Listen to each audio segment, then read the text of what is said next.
Welcome to IBTV. Jogulamba Gadwal జిల్లా కురువపల్లి గ్రామంలోని శ్రీ ఆంజనేయ స్వామి దేవాలయంలో శ్రీరామనవమి సందర్భంగా సీతారాముల కళ్యాణ మహోత్సవం ఘనంగా నిర్వహించారు.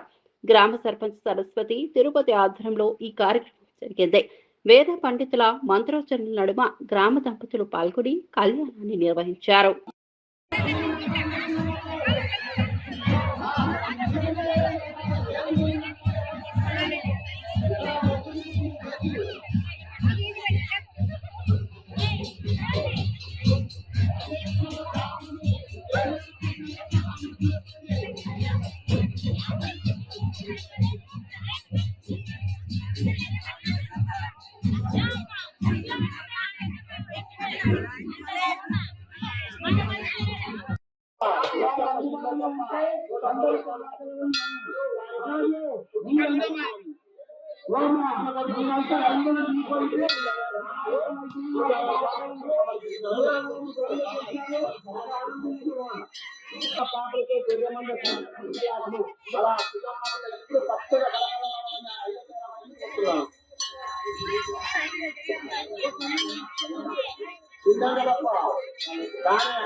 నా నిక్ నేమ్ అయ్యా.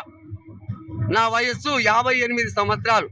ఈ గ్రామానికి 35 సంవత్సరాల నుంచి పురోహిత ఏర్పాటు చేసిన మా తాతవారు ఒక 20 సంవత్సరాలు చేసిండు. మా నాన్న మా చిన్నాయన 40 సంవత్సరాలు, మేము ఇప్పుడు 30 సంవత్సరాలు అయింది. ఈ కార్యక్రమము 35-40 సంవత్సరాల కిందటనే సీతారామ కళ్యాణోత్సవం జరపబడింది. ఇది మా నాన్న మా చిన్నాయన వాళ్ళు మరియు పరమాల ఆనందరావు గారు మరియు ఈ గ్రామ ప్రజల ఆధ్వర్యంలో ఈ సీతారామ కళ్యాణోత్సవం ఏర్పాటు చేసుకుంటున్నారు. ఈ గ్రామములందు ఈ మంచి జరగాలని, పాడి పంటలతో గ్రామం అభివృద్ధి చెందాలని, వర్షాలు బాగా కురవాలని రాముని ప్రార్థిస్తూ ఈ కార్యక్రమం వైభవంగా చేసుకొని ఉన్నాం. ఓకే.